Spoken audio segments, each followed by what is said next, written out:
All right, thank you. Well, I have the honor, and I'm humbled by it, to try to wrap up a little bit and maybe look somewhat to the future. It's very clear, we've all talked about this on the panel, that we've really reached the beginning. The Internet has grown to its infancy.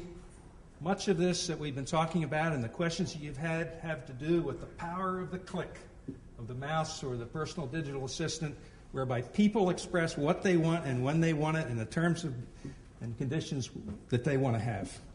Expectations are rising by the day.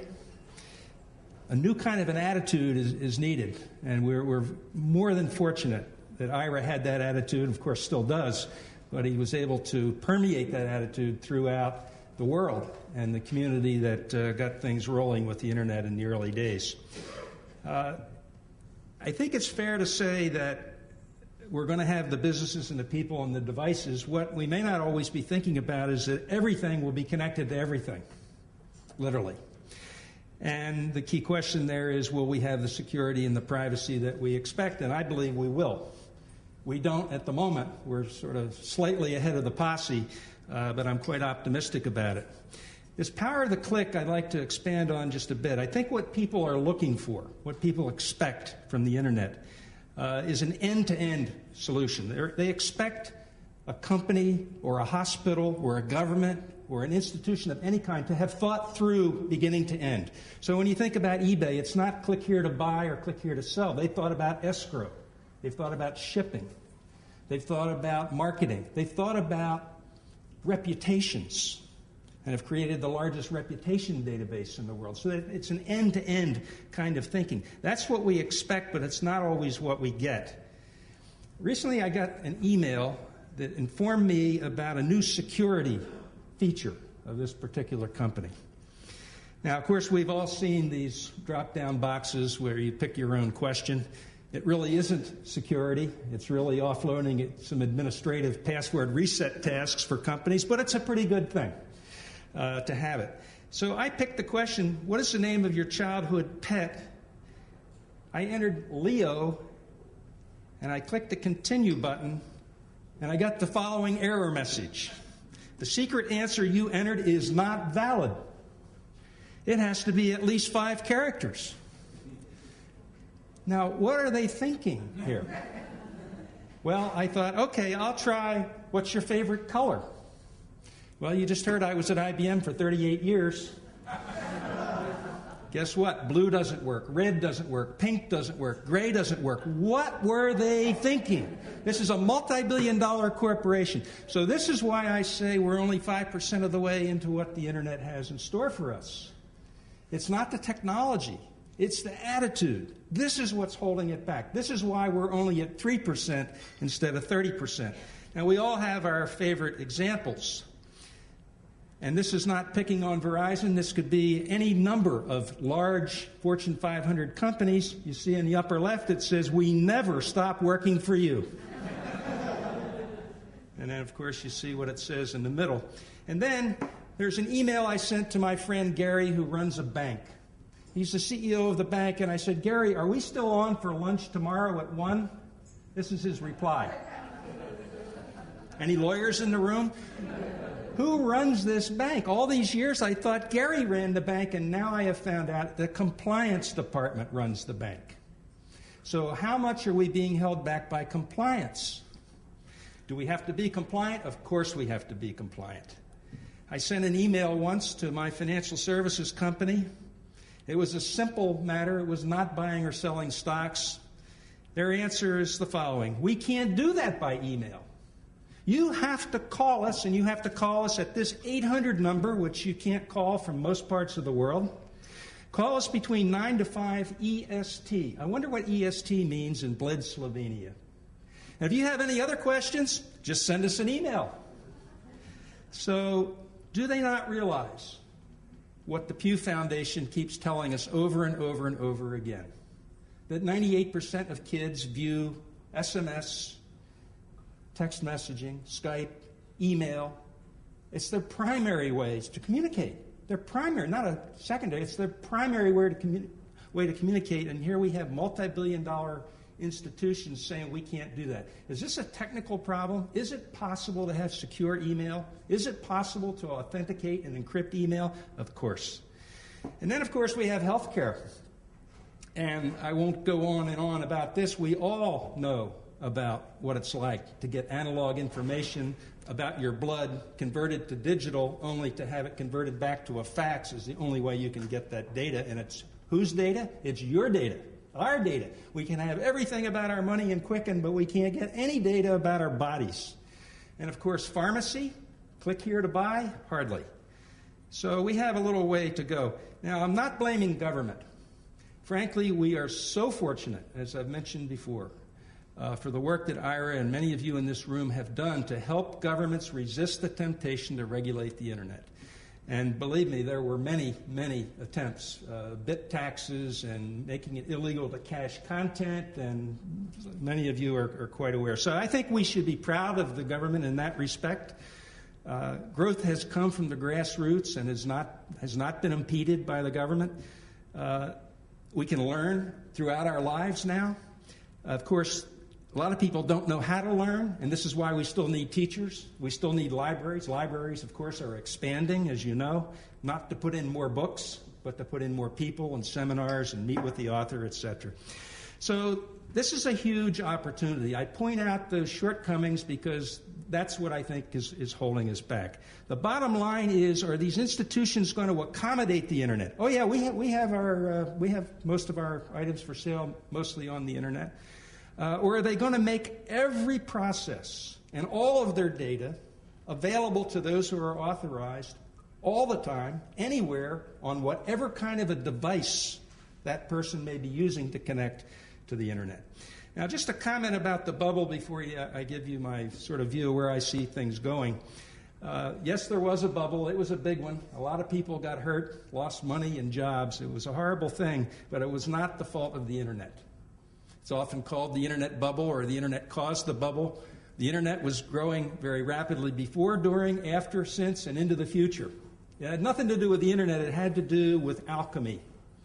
People thinking that no longer was revenue minus cost and expense minus SG&A equals profit. No, revenue is about getting venture capital. They really thought they could make water run uphill. So we now know, again, that the same economy is in place. We just have some new tools to deal with it. Some people think we're well into bubble number 2. And I must admit, in many of the boards that I participate in various investments and things, it does feel a little bit like 1999, but I don't believe that we will have a bubble because investors are a lot smarter. And they're expecting more in the business case aspect. They're not trying to change the world. So what's going on with the Internet? Well, some years ago, Mike Nelson and I came up with this list of 7 things. It's sort of arbitrary. It's a way to parse the opportunity. It's a way to think about it and talk about it. Some people say it's also a good way to evaluate a significant other, but I don't. Well, let's start with fast. I have to admit this is the disappointing part, especially in America. I spend a lot of time in other parts of the world, and it's really a joy to be connected at very high speeds and low cost. I do see some signs that Adam Smith's invisible hand is at work. Verizon and Comcast really do see each other as a threat. That's good. I was hopeful that the BPL, the broadband power line technology, would take off. Unfortunately, it hasn't. It works technically. The electric companies are a little slow on the marketing side, and so I no longer think we can count on that. But I do think competition is beginning. There's not nearly enough in this country of it. Can the backbone handle it is always the question. My friend Bob Metcalf had predicted that the Internet would fall apart. That was, 5 or 7 years ago. It did not fall apart. I don't think it will. The capacity is huge. We often hear operators talk about, this voice over IP and YouTube and all this stuff. Well, it's bad. It's sucking up all the capacity. I was at a conference last week in San Francisco, and a technologist there showed me a calculation that if you take every phone in the world, and they're all on the Internet at the same time, talking. Everybody in the world that has a phone is talking at the same time. It uses about 3% of the capacity of a fiber. So I don't think we have a capacity problem, even though we are seeing torrents of bits through BitTorrent and YouTube and other things. The internet is up to the task. So the next characteristic is always on, and of course this one's more important than the speed. Dial is pretty much gone, even here in the US. And we're now emerging into a world where we can think of, I call it IP everything, where it's not just our computer, it's our garage doors, it's our appliances, it's our audio system, it's our security system, it's every aspect. Because anything electronic is going to have a chip in it, and that chip is going to be able to talk the protocols of the internet. And people think it's a little silly. You hear people talking about getting your menu on the refrigerator, or the refrigerator telling you that the milk's running out.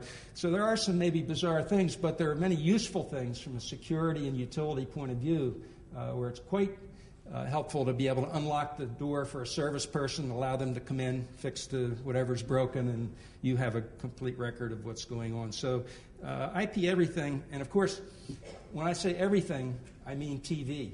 And many of us 10 years ago knew it was so obvious that telephony and television would be over the internet. And even today, there are skeptics still about the video side. But there's no question, because the open standard protocol where everything is out in the open, you can see how it works the same way in every corner of the world, that's going to be the winner in the future as it has been in the past. The kids have done some amazing things with Wi-Fi. Some of you may know Wi-Fi has a limited range, like in a building such as this. Until the kids got a hold of the Pringles can and $6.45 worth of parts and built the little antenna here, which you strap on the back of the porch, which reaches not 300 feet, but about a mile and a half, borrowing a little bandwidth from their employer. And then, of course, along came Cantenna, which stole the kids' ideas and made it into a real company. But undaunted, the kids struck back with the Nally Big Chunk Beef Stew Can, the current world's record holder for long-distance Wi-Fi, 75 miles. And then, of course, the Estrada lights are getting ready to be launched in Blanket, Texas, with Wi-Fi from above. So a lot of things to be optimistic about there. Next is everywhere. Where is the internet anyway? Have you ever heard somebody say, "Oh, I'll go check that on the internet"? When I hear that, I always, where is it they're going to go? Well, they're going to go to their PC, because people associate the PC with the internet. Well, I'm sure others of you have one of these little iPhones in your pocket, as I do. Where is the internet? It's wherever you are. That's where the internet is. And that's a big shift. And there's a little company in Norway called Opera Software. They make browsers for things. They make it for the desktop also, but they make browsers for phones. They have a new thing out called Opera Mini. I recommend you try it, operamini.com. It will run on 750 million different phones. Now, what's the point? The point is that when you have Wi-Fi in a phone and you have a high-function browser, then the PC really does become the minority player. And when you look at China and India, most of the people in those countries using the internet, using the web, will never own a PC in the future. They'll have a phone, and the phone will be their connection to the rest of the world. And of course, long distance, it doesn't seem that long ago to me. Maybe some of you are almost as old as I am and can remember the phone ringing at Thanksgiving time or holiday time, and grandmom saying, "Shh, talk fast, it's long distance. Hurry, hurry, can I have a turn? Is it my turn to say hello?" And now our kids, even some of us maybe in the room, when you have a phone number to call, if it's not a local number, do you have that slight hesitation? Well, gee, I don't know, calling San Francisco costs more than calling New York to Boston. And of course, none of our kids and grandkids will ever think that way. Speaking of kids, they think all this is natural. And natural is an important dimension here. Social networking is a huge deal. It's not just about 11-year-old girls on MySpace. IBM estimates it has, between employees, retirees, people that came, worked, quit, left, there's over 1 million people, 1 million IBMers. They think that's a pretty good network to pull together. So they're using Zing.com as a technology to pull the people together in a social network. Facebook, of course, started out as students, but those students graduated. They're still on Facebook. In fact, I hang out quite a bit on Facebook, and most of the people, like me, are over 60. And so this has become a way to keep up with people that you used to be. You leave high school, everybody went their own way, and you never saw them again. Maybe you go to the high school reunion 30 or 40 years later. Now you stay permanently in touch with your friends, and Facebook is very profound when you look not just at the social networking, but the applications that they're building. By opening up an API to allow people to build apps on Facebook, you begin to see there's the future, right? It's a lot of what Salesforce was talking about for the rest of us. And it's not, of course, just kids. The wiki is a profound technology also. The wiki, in many ways, is becoming the tool for collaborative innovation. A wiki is a web page that you can write on. You don't just read it. So when people look at the Wikipedia and they say, this is anarchy, this is Tiananmen Square going on the web here. How can you have an encyclopedia where anybody can add to the content? Well, it self-regulates because the owner of a particular word or topic on Wikipedia sees additional content being added, and they say, oh, that's a good ad. If it's malicious, then they take the person off. They're gone. They can't participate anymore. It self-regulates. Blogging has been around for a long time. Some of us have been doing it for 8 or 9 years now. The significance of blogging is beyond what meets the eye. It is not a vanity journal. It's not just people writing their opinions. It's a way to add context to the web. Tim Berners-Lee's been talking about this for years in terms of the semantic web. In a sense, the blog is the beginnings of that. Because it's not a web page that just has format. It has context. It has subject, date, author, category, or categories. It's like iTunes has the label, your rating, the artist, the genre, how long is it, how many times have I played it. This metadata is exploding. There's more metadata than there is data. And that's what's happening with blogs. Think of a hospital gurney going down the hall from the ER to the medical wing, and as that gurney goes down the hall, an RFID tag on the hospital gurney triggers a posting into the blog for that patient at the website of the primary care physician, who sees now folders. Primary care physicians really care about their patients, but they can't get any data. They don't know they're in the hospital. They don't know what's going on. And so blogging has very profound implications for all kinds of information. The average gamer now is 37 years old. Now, I'm 62. I don't play games. It's not because of my age. I don't like them. I didn't like them when I was 32. But it's here. It's important. You don't have to be a gamer, but you have to understand that gaming is shaping our future. Call centers and business applications are going to be designed around the way games work. Second Life, if you don't have an avatar, experiment in Second Life, and it's a real eye-opener.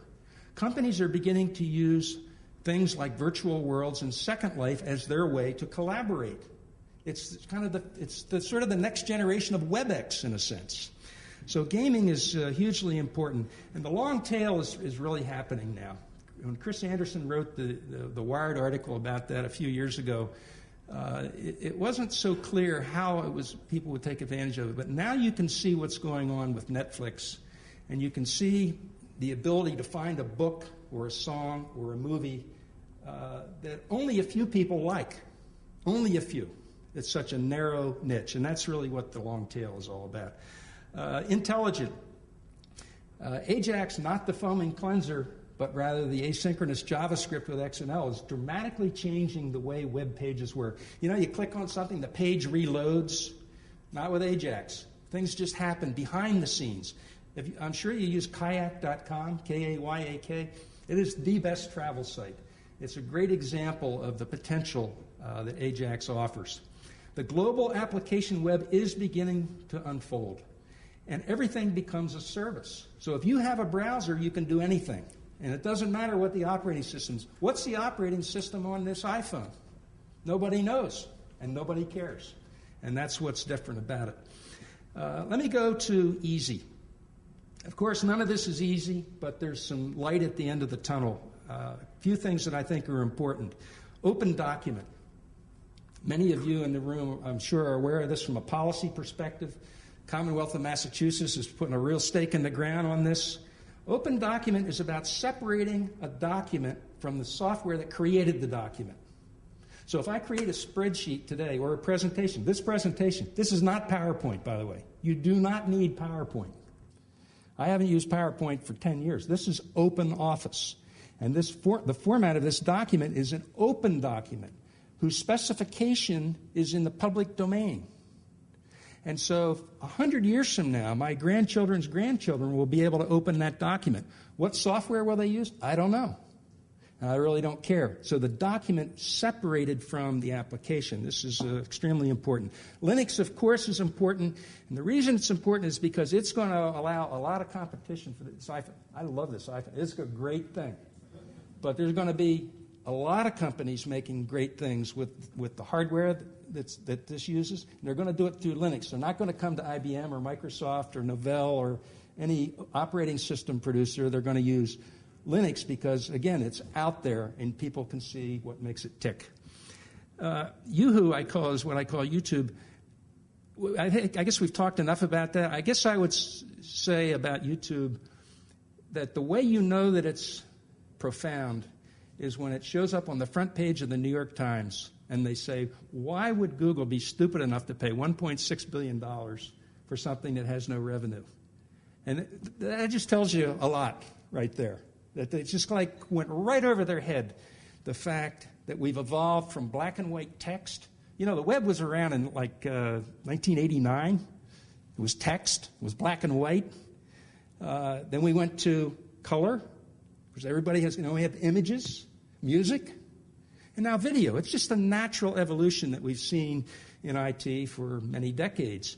And I would say pretty soon we'll be at the point where when you go to a web page, if there's not something happening on that web page, you'll say, what's the matter with this page is broken? I can't see anybody here. There's no video. And of course, the infrastructure to support all this is rapidly evolving through a technology called virtualization. There isn't time to go into it, but if you're interested, there's a lot in my blog about the subject. Let me go to the last one, which is trust. This is the biggie, right? Can we trust the Internet? There are constantly proposals to redesign the Internet, tear it apart and start over again. Mind-boggling to me. There's no way that we can start over again.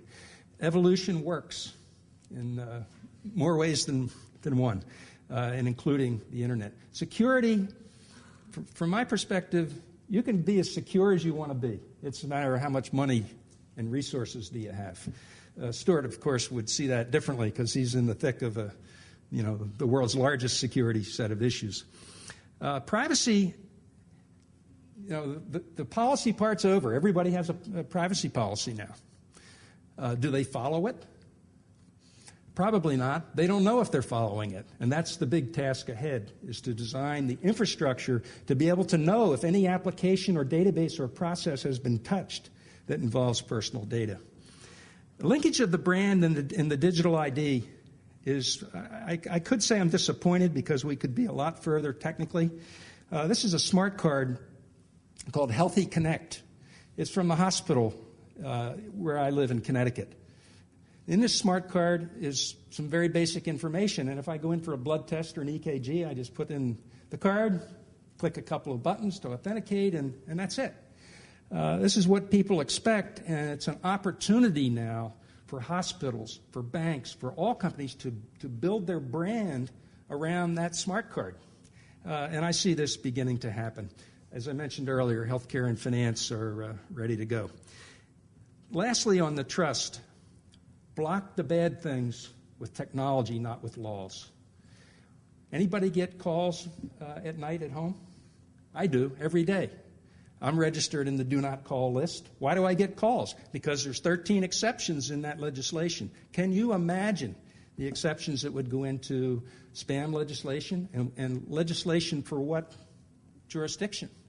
So you can't do it with laws. You can do it with technology. If you use spam arrest, you get no spam. It's a challenge response system. There are a lot of different ways to do it. Somebody mentioned earlier there's a whole economy building up around the economic opportunity to solve some of these problems. So let me conclude with how do you survive? This is the advice that I offer to anyone that wants to hear it. Number one, to think outside in. Listen to the people. They have the power.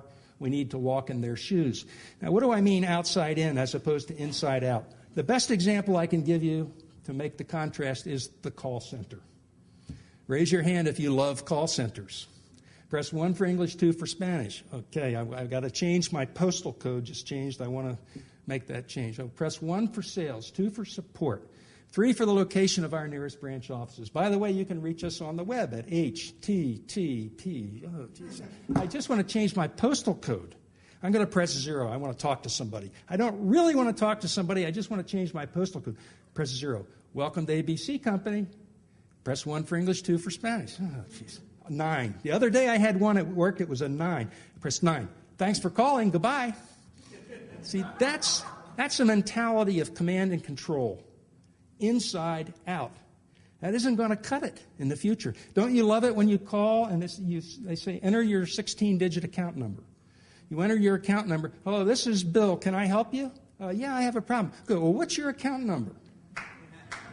Yeah, so this is an attitudinal thing. Think big. This is a time to think big. We're at the beginning here, and the opportunities are enormous, and we're only at 3%, so as this gets traction, competitors are going to pull ahead of others, and the winners are going to be the ones that think big, that act bold, that start simple, and iterate quickly. You know, the old model was plan, build, deliver. That's the old IT model. The Internet begs for a different model, sense and respond. Sense and respond. I think eBay rebuilds their whole site like every 8 days. Continuous development, continually making improvements. Anticipating the evolution of the Internet. This is happening really, really fast. And so we need to look forward to it. Building a framework that provides for this on-demand. This is a big deal. When you think about the content out there, when you get, even with the magic of this iPhone and the zoom feature and the pinch, and it has all these neat little features, there's still a little bitty screen. And you load the WallStreetJournal.com or BusinessWeek or New York, any large media company, you load their homepage, it's huge. It's this enormous page, and it's got ads all over the place. When on a 2-inch screen, maybe it'd be nice to have a different format. So the idea is to separate the format from the content. Separate them. It uses something called cascading style sheets that Danny could write a book about. He probably has written a book about, where you separate those two and manage them separately. Lastly, how do you get a taste of this net attitude? And the answer is you talk to kids. And what I recommend to companies is set up a web advisory panel of people, say, 18 to 23, and talk with them every month. Ask them what they think is the future of a branch office. Ask them how they like to interact. What is their approach and thoughts about the content? So I'm going to quit there. I'll refer you to patrickwebb.com, which is where you'll find everything I've ever said. That's a book in the middle there that I wrote, and my blog is there as well. My email is john@patrickwebb.com. I'd be happy to correspond with any of you. Thank you very much.